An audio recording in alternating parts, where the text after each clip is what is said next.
Professor Prabhat Patnaik, comrades and friends. I was just telling Prabhat when I came in that I hope we won't get another notice from the university administration for addressing a meeting of students. Prabhat has spoken about the Kerala model and the alternative trajectory which Kerala has been taking under successive left and democratic governments. I would like to speak about the politics of Kerala today, and in particular about the much hyped up issue of the RSS versus CPM violence. There's a big campaign all over the country today that the RSS is a victim of a most ferocious violent campaign by the CPM, which is also the ruling party in Kerala. And all of you must have heard about Kannur district, which is called the killing fields of Kannur now in the media. So is this violence in Kerala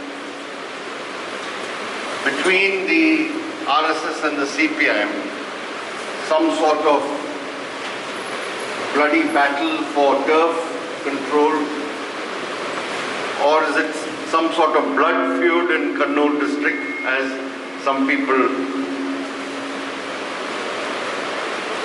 say it is? What has actually been happening in Kannur and in Kerala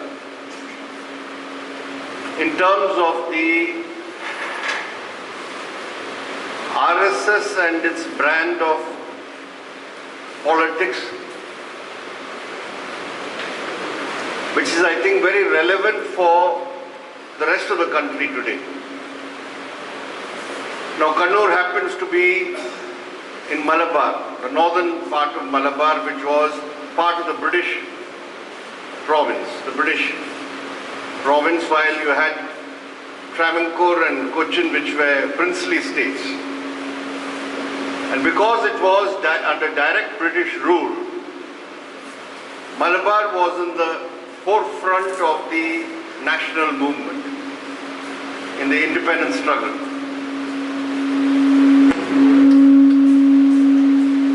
It's perfectly all right before. And Kannur was the epicenter of this freedom struggle and national movement. And because of the ascendancy of the left from the mid-1930s in the freedom struggle and national movement, in the whole of Malabar, the anti-imperialist struggle was also an anti-feudal struggle. The struggle against feudal landlordism. And that is how the mass of the peasantry was brought into the national movement. And it is from that point onwards that you saw, and the same things developed later in Travancore and Cochin, that you saw a twin development. An anti-imperialist, anti-feudal movement which transformed Kerala society in terms of the agrarian relations, in terms of ending the old landlordism and the old social relations associated with it.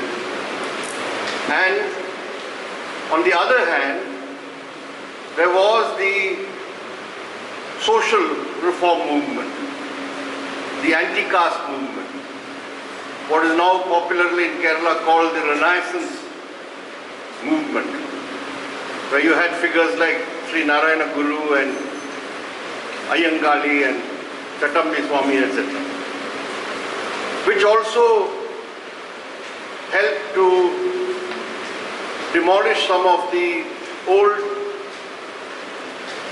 caste and feudal divisions in society. Because Kerala, as you know, Swami Vivekananda called it a madhouse, because there was not only untouchability, there was something called unseeability also.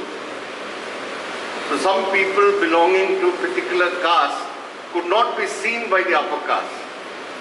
So they wear a bell around their necks when they go on the road, or they have to shout out that we are moving. So any upper caste person is coming, they should be informed, and therefore they'll be asked to leave the road.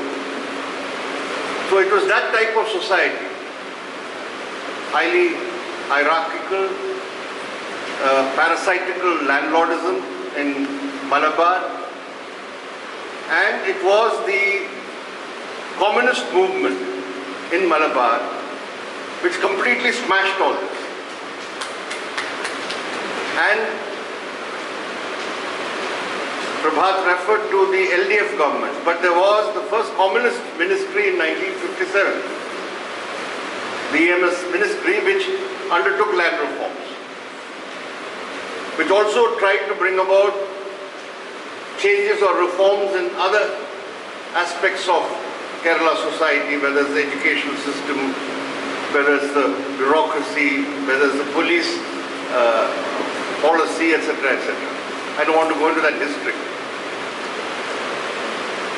But all this in Kerala led to a wide political consensus, in the sense that after land reforms, even the Congress party, which was the other major political party and force, could not ever come out really against land reforms or try to reverse it.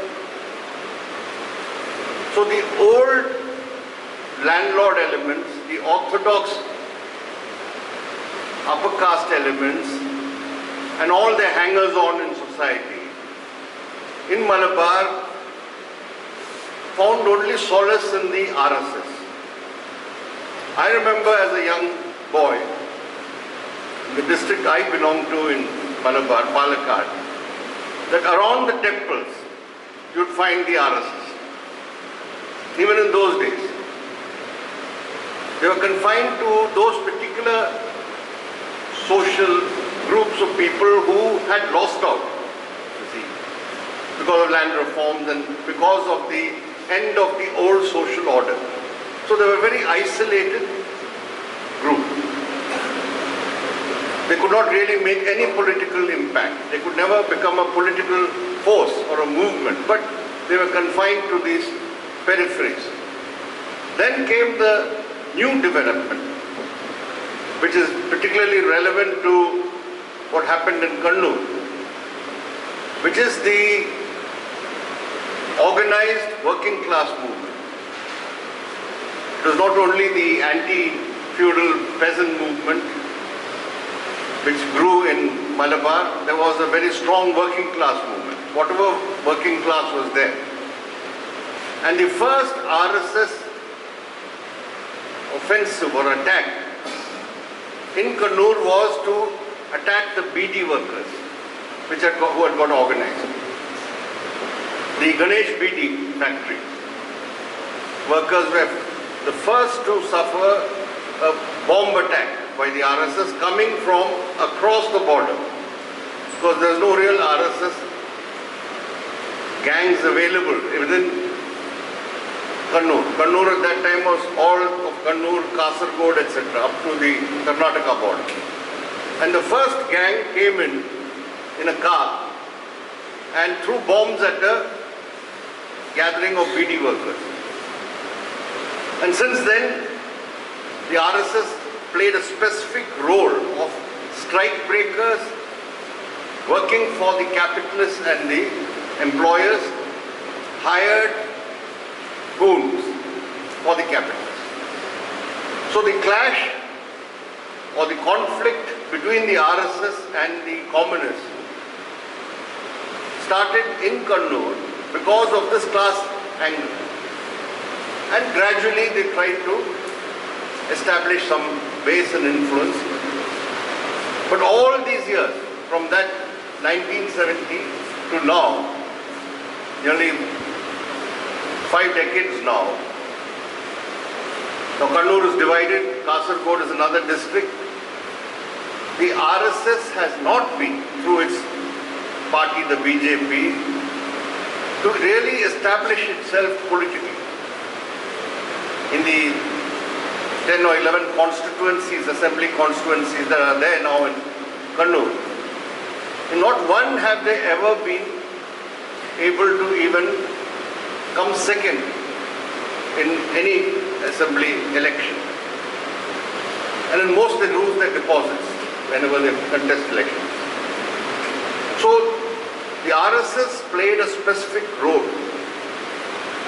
That is, agents of right reaction, hired goons for the capitalists and the rich people who wanted to smash the organizations of the working people. But naturally, being the RSS, this was one, of course, their class aim. But the other was, being the RSS, it was also instrumental or interested in creating communal tensions and violence. And it is in the same district, Kannur, in Talasheri, to be precise, in the town of Talasheri, that the RSS succeeded in engineering the first communal riot. And in that riot, the modus operandi of how the RSS operates, spreading of rumors that Muslim Hindu girls have been raped, this has happened, that's happened. And then a mob went to attack a mosque.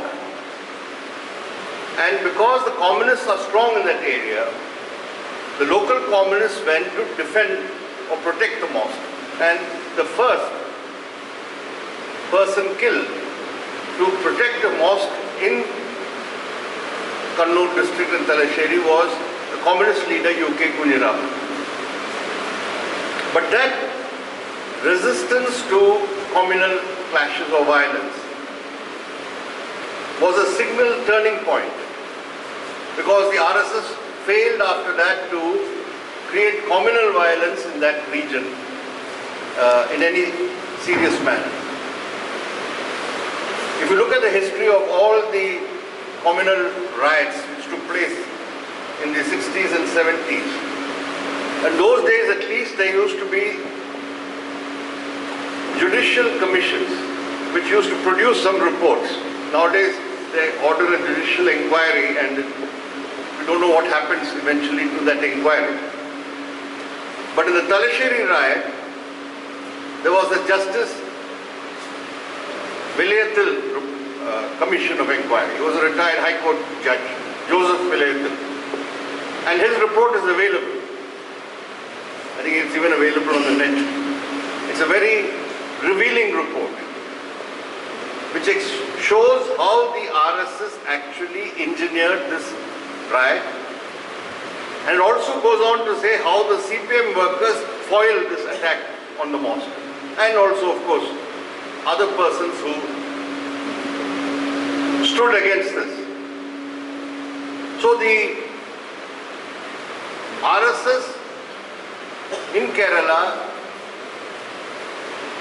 its activities and its attacks had both this angle of attacking the working class, attacking working class organizations, anti-communist, and on the other hand, communal violence, anti-Muslim.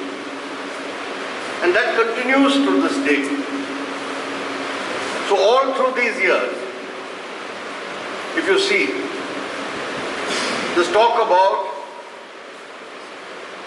the RSS and the BJP is today claiming again and again that the RSS is subject to a very vicious, systematic campaign of suppression by the CPIM. A simple question would suffice to answer this. Why should the CPIM in Kannur district, it is the strongest communist stronghold in India,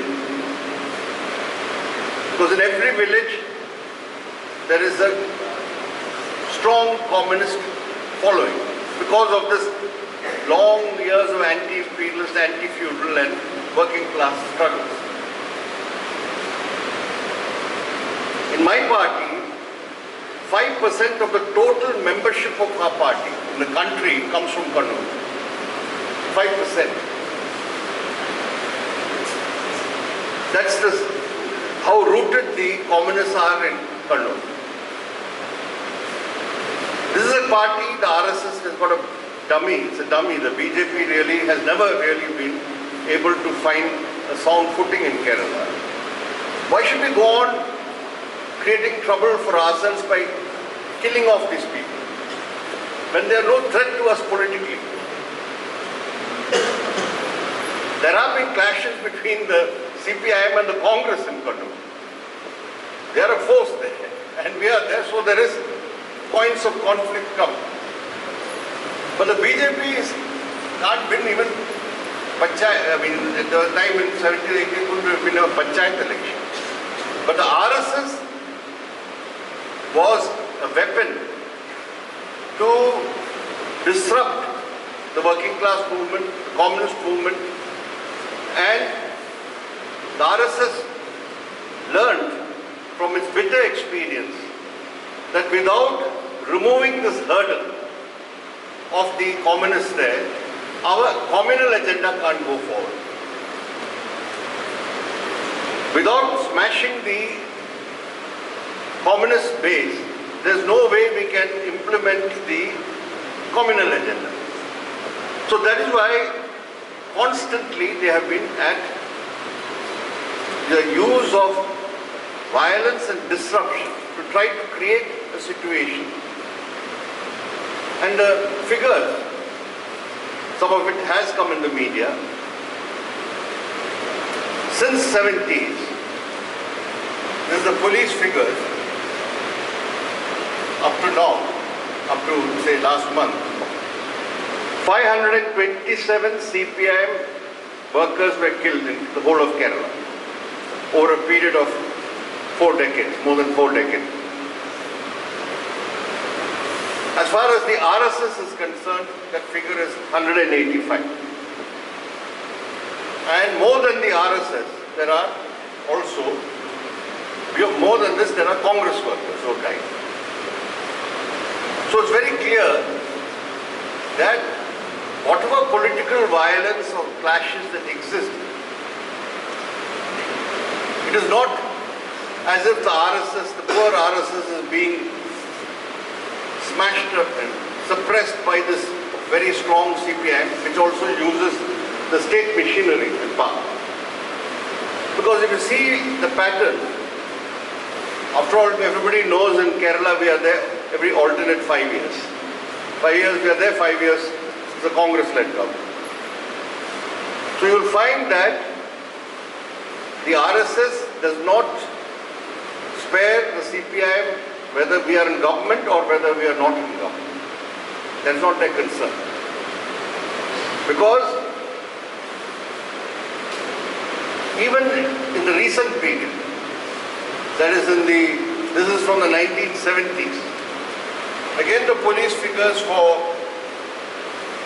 the more recent period is between 2000 and now, 2017, little over 16 years. 85 CPIM workers have been killed as against 65 of the RSS people. Now we have a problem.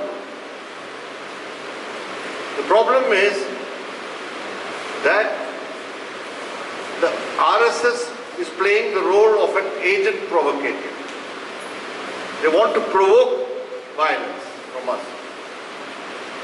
So in the recent round of violence, how did it start? It started on the day the election results were announced for the assembly in Kerala. And the first killing by the RSS took place in the constituency of the chief minister who was elected from Dharmadam in Kannur district. So I was talking to the election agent of this constituency the other day. He said the killing was the last thing that had happened. That is on the victory celebration. All through the campaign, the RSS men would destroy the banners and posters of Pinarayi Vijayan. They would attack the houses of our key persons in the campaign. They would go and smash the window panes or throw small crack bombs or stones or create some provocation and create some disturbance which will disrupt, that's all.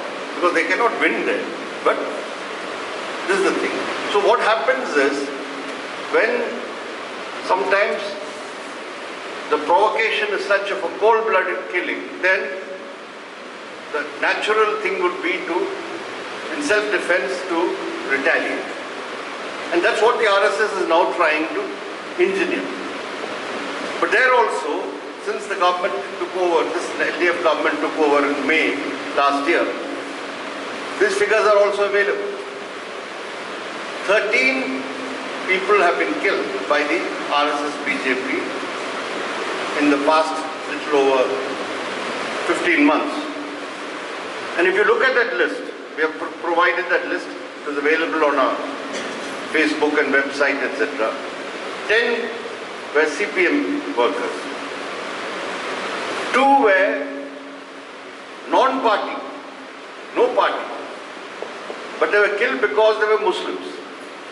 One was a preacher in a mosque in Kasargod who, without any provocation, the RSS gang goes in and murders him inside the mosque so that they can create a communal conflagration.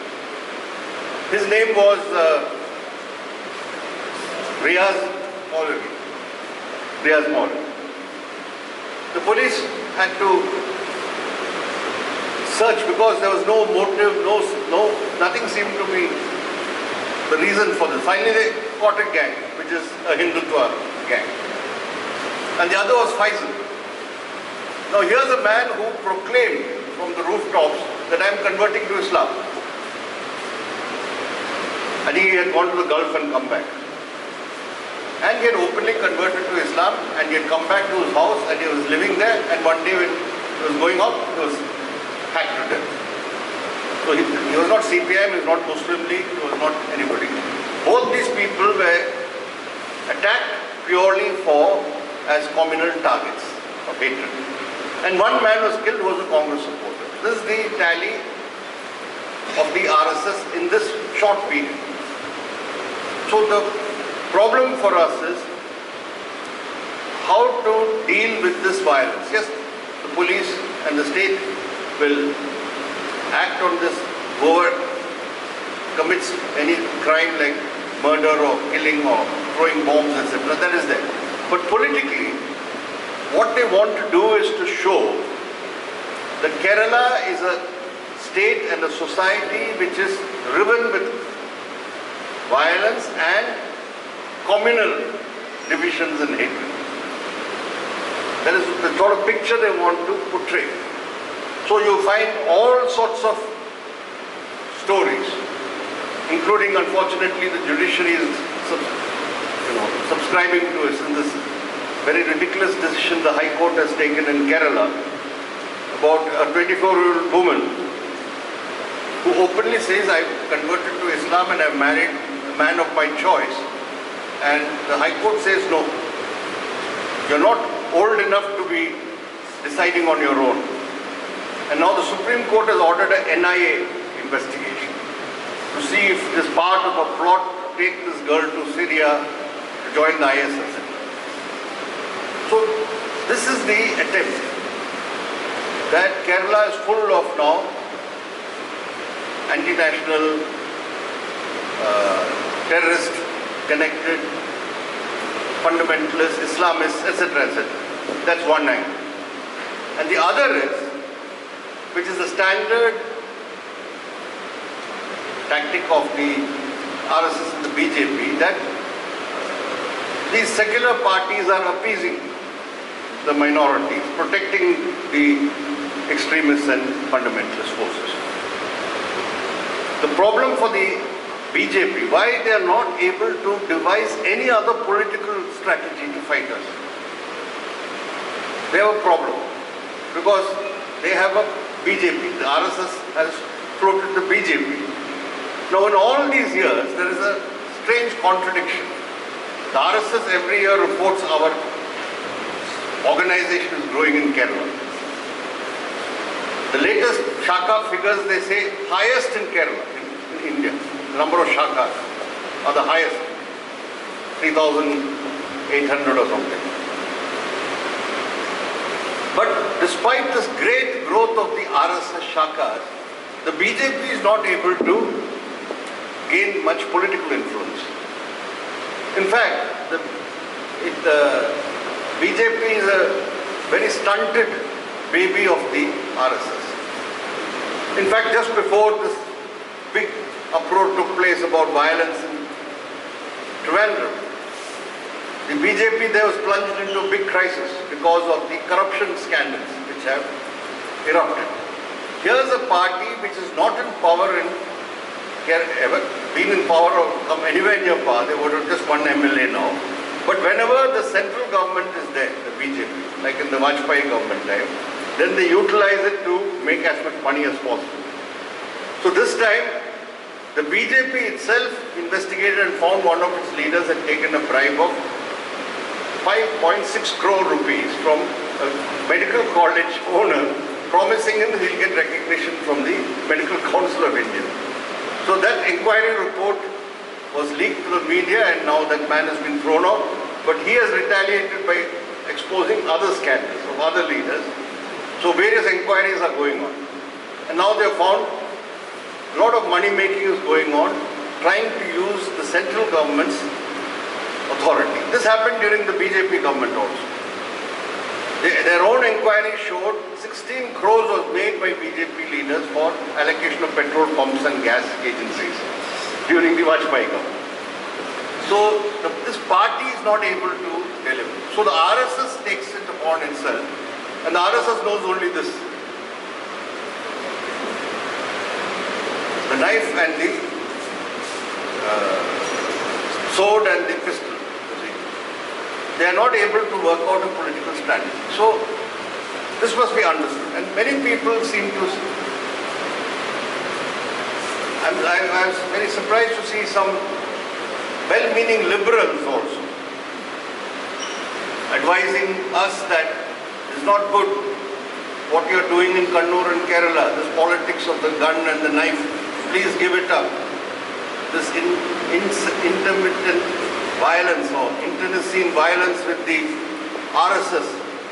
Both of you are doing the same thing. But what they don't understand is, this is what RSS is doing in the whole country today. Like, they are the Gaurakshaks who go and lynch people. What happened to Pehlu Khan? They are doing it to people who, the Hindutva force are doing it to intellectuals who oppose them. What happened to Kalburgi? The difference in Kerala is, when they started it in 1970, they met with resistance, and they met with organized resistance. And in all these 47 years, they have not been able to advance because of that. We have paid a price for it, of course, but they know, and the people of Kerala know, that as long as the communists and the left are strong, communal politics cannot advance. This is the real thing. So everybody who's outside advising us, we tell them, learn from our experience. You will have to face, if you want to fight the RSS, you can have a convention. What are they doing in Uttar Pradesh? What are they doing in Jharkhand? What have they done in Gujarat? You need to have a force which will politically and ideologically never compromise with them. And then if they try to attack, then we will be able to mobilize the people to fight them. So that's why they are unable to break this barrier, this wall in Kerala. They'll keep trying because now they have got the central government in hand. The RSS has even said, let there be a, if President's rule comes, it is not our fault, it is the CPM's fault. So we're not afraid of President's rule. After all, the first ministry, EMS ministry, is also dismissed under Article 356. That's not going to trouble us. The fight which we are waging in Kerala against the RSS is the frontline battle against the communal and fascistic forces. And that's the thing. That should be understood. And we must stand with those forces in Kerala who are determined not to allow this reactionary communal forces to get a grip in any way in Kerala society. Thank you very much.